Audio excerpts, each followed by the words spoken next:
राहाता तालुक्यातील कोल्हार भगवतीपूर येथे आज सकाळी सकल धनगर समाजाच्या वतीनं भव्य रास्ता रोको आंदोलन करण्यात आलं।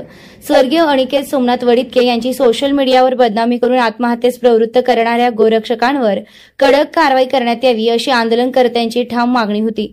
या आंदोलनादरम्यान समाजाच्या वतीने जिल्ह्याचे पालकमंत्री राधाकृष्णजी विखे पाटील यांनी वडितके कुटुंबियांना भरीव मदत करावी आणि न्याय मिळवून द्यावा अशीही मागणी करण्यात आली। सुमारे अर्धा तास नगर मनमाड राज्य मार्गावर शांततेत मोर्चा काढण्यात आला।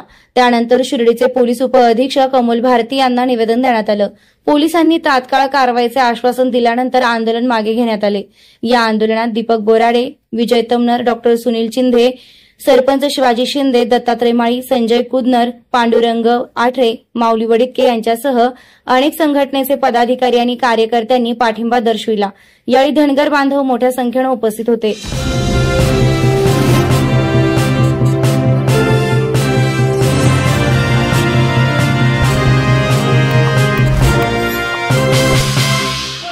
तुमचे कर्म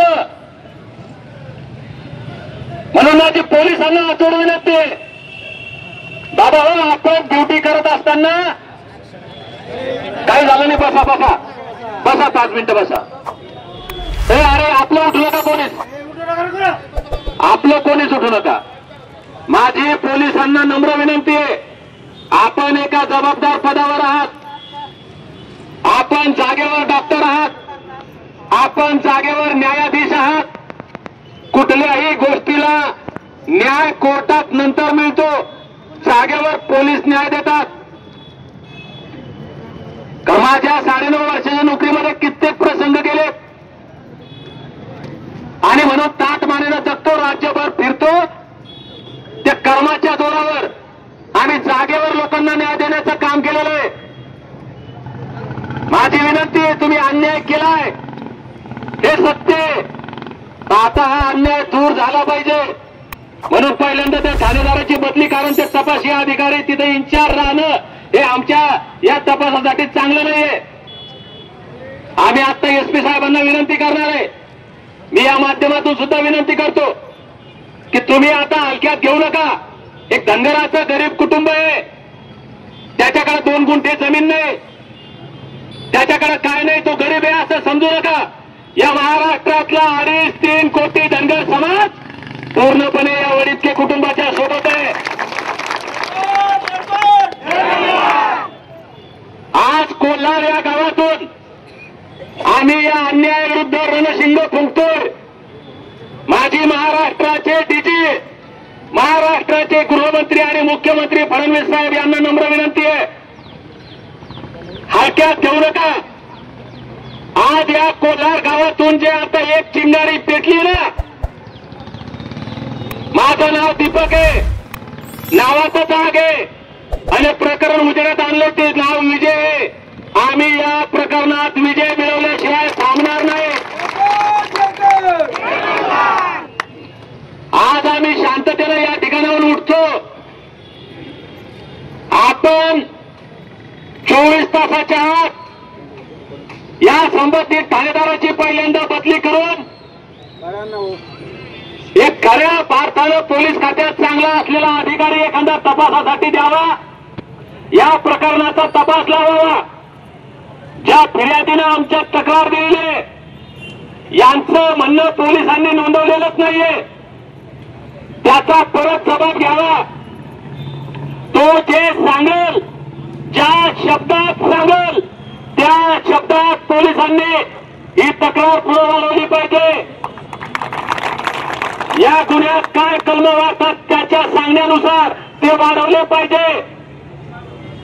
आणि जर हे तुम्ही करणार नसाल तर मग मात्र रस्त्यावरचा सामना आमचा आणि तुमचाच आहे। आरोपी अजून अटक नाही, म्हणजे आज 27 तारखेला घटना घडली, 28ला अनिकेतनं आत्महत्या केली, सकाळी 12 वाजता पोलीस स्टेशनला जातात आणि रात्री तुम्ही 1-2 वाजता ते सुद्धा सगळे लोक आल्यावर आमच्या मायमाऊली आल्यावर गुन्हा दाखल करता। मी म्हणलं की पोलीस 100% संशयाच्या भूमिकेमध्ये या ठिकाणी, म्हणून आता मदत करू नका। तुम्हाला जर कायदा व सुव्यवस्थेचा अभ्यास धाबातीत ठेवायचे असेल, तुम्हाला जर हा प्रश्न शांततेत हाताळायचा असेल तर माझी विनंती आहे पोलीस प्रशासनाला, तात्काळ त्या आरोपींना जिथं आहे तिथून पहिल्यांदा अटक करा. तुम्हाला कोण दबाव आणतोय? तुम्ही या माणुसकीचा विचार करणार आहात की त्या माणुसकी विरोधी समाज कंटकांचा विचार करणार आहात? हे सुद्धा आता तुमची परीक्षा या ठिकाणी आहे. म्हणून मला वाटतं विजयभाऊ, आपण आता इथून जाऊन एकदा SP साहेबांना भेटू. कारण जिल्ह्याच्या पोलीस दलाचे प्रमुख म्हणून पोलीस अधीक्षक साहेब असतात, त्यांच्या कानावर आपण या गोष्टी घालणं गरजेचे आहेत.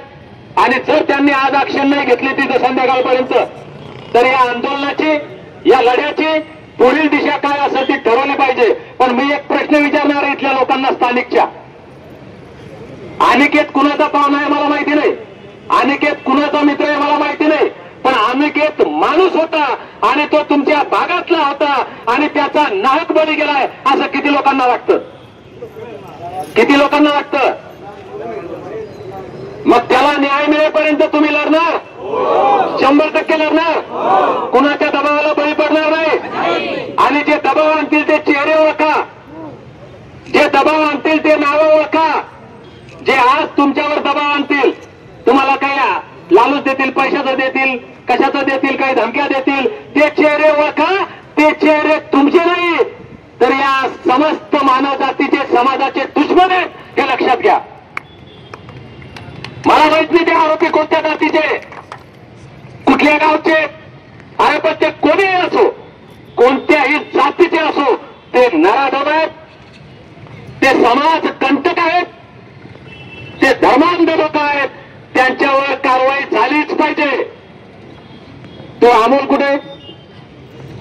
अमोल आहे का इथं?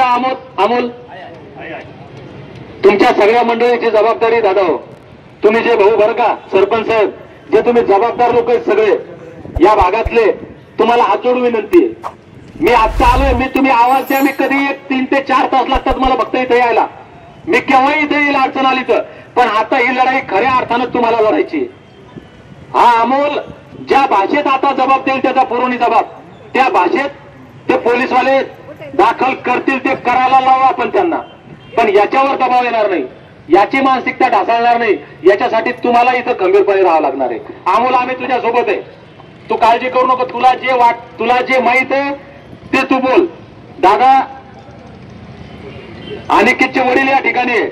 मी तुम्हाला एवढा शब्द देतो की आम्ही महाराष्ट्रातला 2.5-3 कोटी धनगर समाज या इकडे या.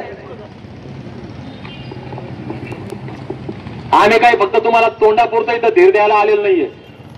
आम्ही प्रामाणिकपणे तुमच्या सोबत शेवटपर्यंत आहोत. कोणी काही धमकावल त्याची नावं तुम्ही या लोकांना पहिले सांगा. तुम्हाला कोणी काही दबाव आणण्याचा प्रयत्न करल, या तुमच्या भागातली जी जबाबदार मंडळी आहे यांच्या कानावर घाला की ही लोक अशा अशा पद्धतीने दबाव आणतात, हे लोक त्यांचा बंदोबस्त करताल की नाही? आणि जर यांच्याकडनं बंदोबस्त नाही झाला तर आम्ही सक्षम आहे. आम्ही कुणाच्याच बापाला भीत नाही. मग ते कोणत्या पक्षाचे असो, आमदार असो, खासदार असो, मंत्री असो, कलेक्टर असो, SP असो, हे सगळे आम्ही खिशात ठेवून फिरतो. कारण आम्ही समाजासाठी जगतो, समाजासाठी प्रामाणिकपणे काम करतो. कुणाच्या बापाचा रुपया घेत नाही, म्हणून कुणाच्या बापाला भीत नाही. त्याच्यामुळे तुम्ही निश्चिंत राहा. हे सगळे लोक तुमच्या सोबत आहेत. विजयभाऊ तुमच्या सोबत आहे. अमोल तुला जे वाटतं ते तू सांगायचं. जोपर्यंत अनिकेतच्या या मृत्यूला जबाबदार लोक जेलमध्ये जात नाहीत, त्याला न्याय मिळत नाहीत, तोपर्यंत आम्ही थांबणार नाही. या ठिकाणी पोलीस प्रशासनाच्या वतीनं अधिकाऱ्यांना आमची विनंती आहे की कृपा करून आतापर्यंत जे झालं ते बाजूला ठेवा. आता या क्षणापासून तुम्ही समाजाचे सेवक आहात. तुमच्या अंगावर वर्दी आहे आणि या वर्दीमध्ये आपण काम करत असताना समाजासाठी प्रामाणिकपणे काम केलं पाहिजे ही भावना ठेवून काम करा. कुणाच्या फोनला, कुणाच्या दबावाला बळी पडू नका आणि आमच्या रोषाचे बळी होऊ नका ही विनंती करतो. परत एकदा आपण एवढ्या मोठ्या संख्येनं या ठिकाणी जमलात, समाजाप्रती जागरूकता आपण दाखवली. अनिकेतवर अन्याय झाला याची जाणीव तुम्हाला झाली आणि त्याच्या परिवाराला एक ताकद देण्यासाठी, त्याच्या परिवाराला पाठिंबा देण्यासाठी, त्यांचं सांत्वन करण्यासाठी, त्यांचं मनोबल वाढवण्यासाठी आपण इतक्या मोठ्या संख्येनं आलात, त्याबद्दल आपल्या सर्वांचं मी नतमस्तक होऊन आभार व्यक्त करतो आणि या ठिकाणी थांबतो. एक सूचना आहे. आता आपण निवेदन देणार आहे, त्याच्या अगोदर माझी एक विनंती सगळ्यांना. निवेदनाच्या अगोदर मी माझ्या गाड्यातला पंच आहे हा इथं टाकणार आहे. माझ्या वतीने मी लगेच काय, मला 10 रुपयापासून तर 500 1000 रुपयापर्यंत मला पैसे टाकतात, मी टाकतो. प्रत्येकाने त्याच्या खिशातून, आपल्या खिशात असतील 10 100 50 काय रुपये असतील. अतिशय गरीब कुटुंब आहे, नुसतं बोलून आधार देऊन आपल्याला चालणार नाही. ही सुरुवात आपल्याला करावं लागणार. दीपक भाऊंच्या माध्यमातून मी महाराष्ट्रातूनही यांना काही मदत मिळवणार आहे, परंतु त्याची सुरुवात आपण आता करू. हे टाकाखाली जरा, हे माझ्यापासून मी लगेच सुरुवात करतो. ज्याला